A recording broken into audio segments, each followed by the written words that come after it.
Or handicap today. We got a new channel, but boy is forced to live with 5 girls. He'll do anything for his attention.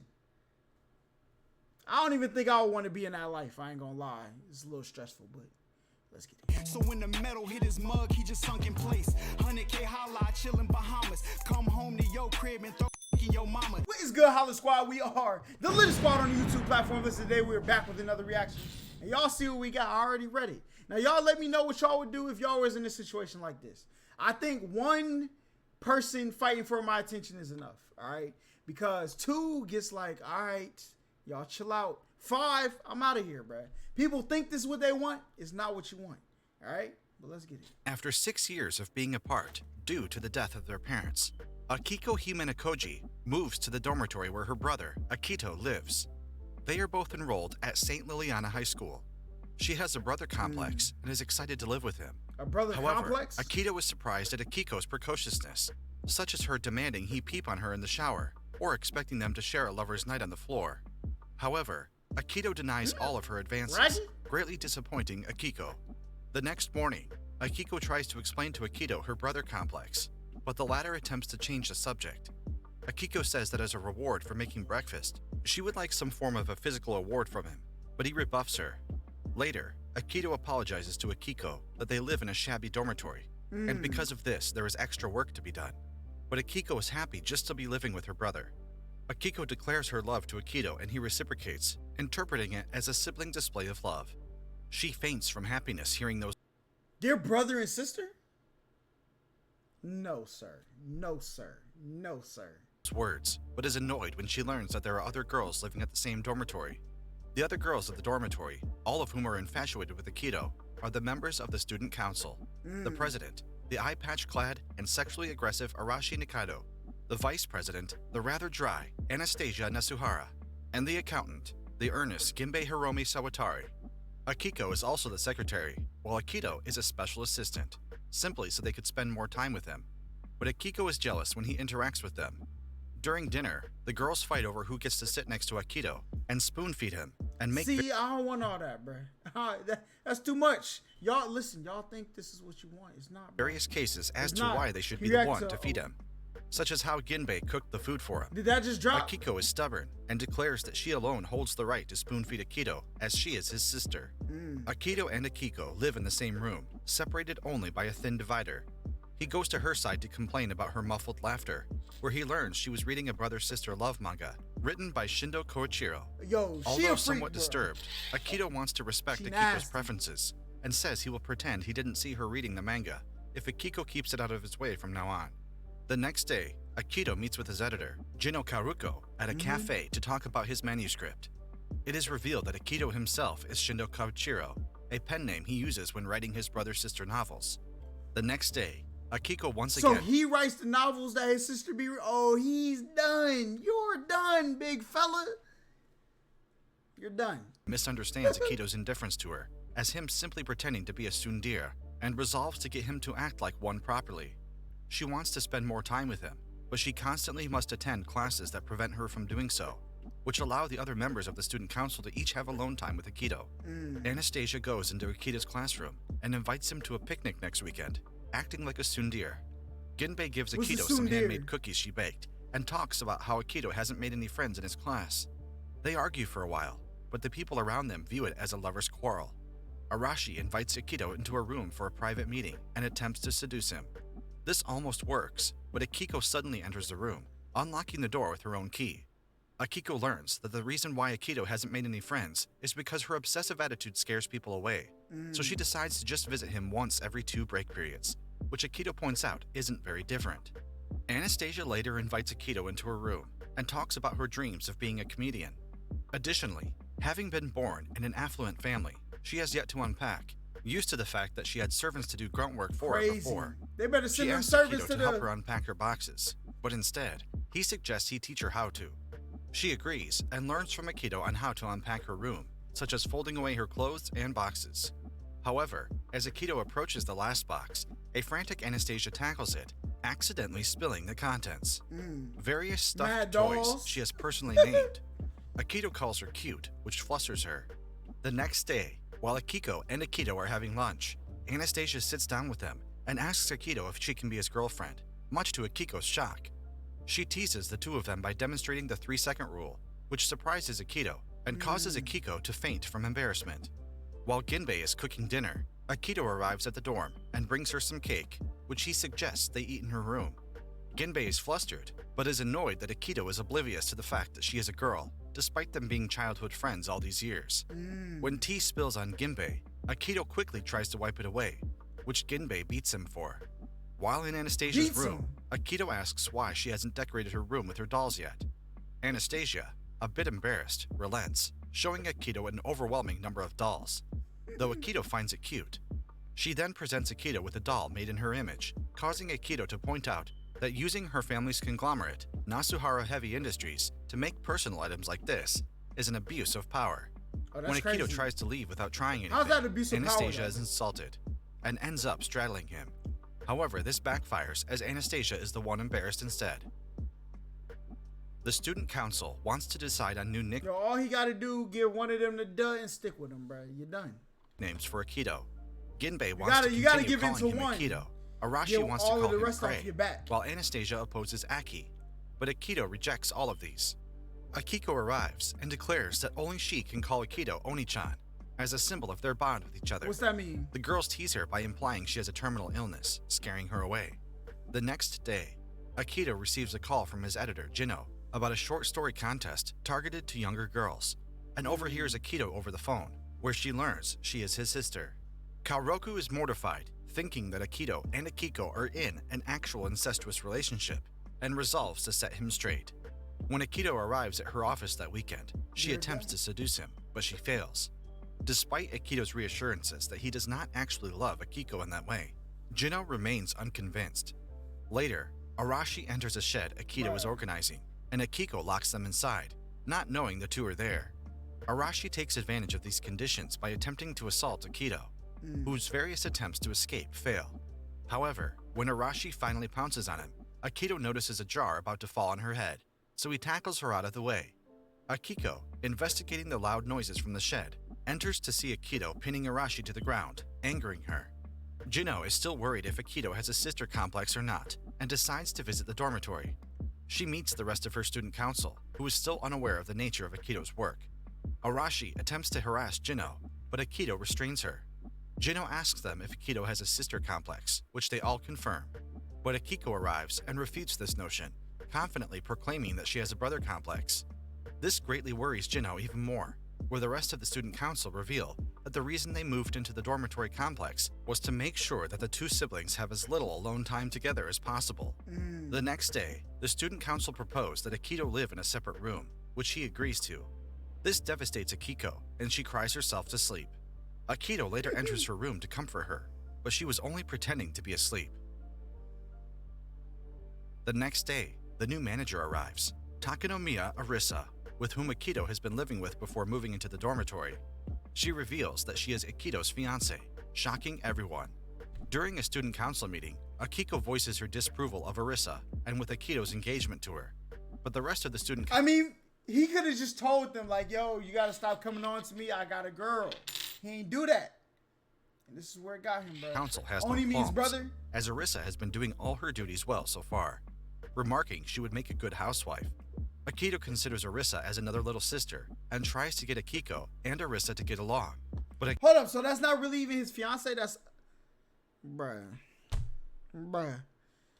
Akiko is adamant about preserving her status as Akito's only sister. Later, they all go out and enjoy a picnic by the park, where they enjoy Arisa's home cooking, but Akiko attempts to nitpick and find faults in Arisa's food. Arashi suggests that Akiko and Arisa have a contest with Akito as the judge to settle their differences. But if Arisa wins, Akiko can no longer complain about her. Akiko decides on various contests, including swings, approaching a cat, and badminton, but she ends up failing at all of them, forcing her to accept Arisa as the dorm manager. Arisa points out to Akiko that loving Akito publicly brings nothing but trouble. Sweet home Alabama. Does not sway Akiko. Bro, cue the Arisa music, declares that she is a fiancé and a far better fit for Akito, which earns Akiko's respect. A great aunt. They later bond over their mutual love for Akito. The dorm girls go to the mall and try on various swimsuits for an upcoming beach trip. When they arrive home, They decide to have Akito pick out whose swimsuit makes him hot and bothered the most. And Arashi tells the girls of a secret prize, which convinces Ginbei to enter, who originally did not plan to. Akito enters Arissa's room first and finds her in a school swimsuit, but also in a pair of wings and halo developed by Anastasia's company. Akito initially does not say anything, but calls Arissa cute when she begins to tear up. He then enters Anastasia's room, where he finds her in a custom catgirl swimsuit, also developed by her parents' company, much to Akito's dismay. That goes with it. When she goes into Ginbei's room, she is in the same green bikini that Akiko picked out for her, but her paddings fall out, embarrassing her. Akito enters Arashi's room, where she Bro, if it was cold in there, you already know what time it was, alright? reveals herself to be naked, causing him to run out. When Akito enters Akiko's room, he compliments her outfit, but she is irritated that he called it average and attempts to use the same tricks the others used earlier, but Akito says he has already seen it all. Akito learns that Jino has entered the contest, but he slowly closes the door behind her. Unable to choose one winner, Akito exhaustedly says that everyone wins. Arashi then reveals the prize. Everyone gets to choose what Akito will wear to the beach. However, they simply pretend to go to the beach by staying in the bathroom. Everyone remains in their swimsuits for the whole day, as they feel it is a waste otherwise. Akito goes to meet with Jino the next day, and she is also in her swimsuit, but he ignores this. Akito follows Ginbei behind the school. Hey, what he's doing is really the key, bro. Just ignore it, bro. Just pretend like, you know what I'm saying? You don't even notice. Where he sees her cuddling with a cat, but accidentally makes a sound, alerting Ginbei to his presence. Akiko and her friends suddenly arrive too, but Ginbei took the chance to escape. Akito later develops a fever, forcing him to delay submitting his manuscript, while all the girls take turns taking care of him, as they all feel responsible for his well-being. Arissa is the first to, preparing Akito various meals and medicines to help him get better, but is mortified when this includes a fried leek for a rectal insertion. When it's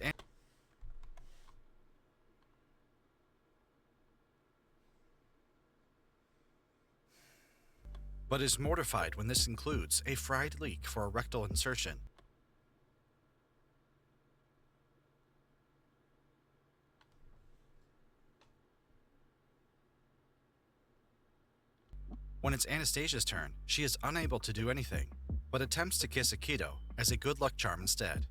When Akito opens his eyes and sees her about to kiss him, she makes up an excuse and leaves. Oh, you're done. Akiko gently gives Akito a lap pillow and reassures her that she'll be by his side forever. Kratera, thank you for the sub. Ginbei enters Akito's room, where a sleeping Akito pulls Ginbei into his futon, where she hears him dreaming about Ginbei when they were kids. Although touched, she still feels upset that Akito does not treat her like a girl due to the incident in the past. All the while, Jino has slowly been getting sick herself, and she believes that the illness transferred from Akito to her through the phone, which she declares as an editor's greatest sacrifice. A decade prior, Akito and Ginbei meet at the school in Tokyo, where Akito attempts to befriend her, despite how coldly Ginbei acts. Ginbei attempts to dissuade Akito by getting other boys and girls to be friends with him instead, despite Akito's protests. Ginbei is frustrated at Akito's persistence and ends up staying home to avoid him. Akito visits Ginbei at her home, where he challenges her to a fight to blow off some steam, as even he admits that although he was wrong in his approach to Ginbei, he was also mad at how Ginbei used roundabout tactics to hinder him. They have a fist fight, which Ginbei eventually wins, where Ginbei reveals why she is so cold. She does not want to be just any friend, but a best friend, and Akito agrees. Oh, that's the good. two start to undress to shower, where it is revealed that this whole time, Akito thought that Ginbei was a boy. Back in the present, Ginbei remarks that one day she'll get Akito to notice her as a girl and leaves his room. The next morning, everyone wants Akito to choose who nursed him the best, and Akito chooses Arashi, but learns that the agreed upon reward is that the winner can spend time with Akito alone in their room without any interference from the others. However, Arashi is surprisingly polite and well-mannered, dressed in traditional robes without her eye patch, befitting her background of a noble family. She later explains she was going for a contrast in personality, and Akito remarks it was a nice change of pace. Later, Anastasia cannot find any underwear to put on, as her room is a mess and is incapable of tidying up. Disgusting. She hears Arissa scream and gets dressed without them. She arrives to see the rest of the dorm tenants responding to crying Arissa outside the door, who says she saw something move in the darkness. Akito jokes it is a ghost, which scares everyone, including Arashi, who was acting tough. When Akiko works up the courage to go with her, everyone else ends up going with Akito to check out the ghost. They reach a wall, and Akito takes turns lifting the girls up on their shoulders one by one. However, when it's Anastasia's turn, Akito realizes she has no underwear on. Suddenly, a crow startles the group, causing them to separate. Akito is with Arashi, Anastasia is with Akiko, on the back of his and neck. Ginbei is with Arisa.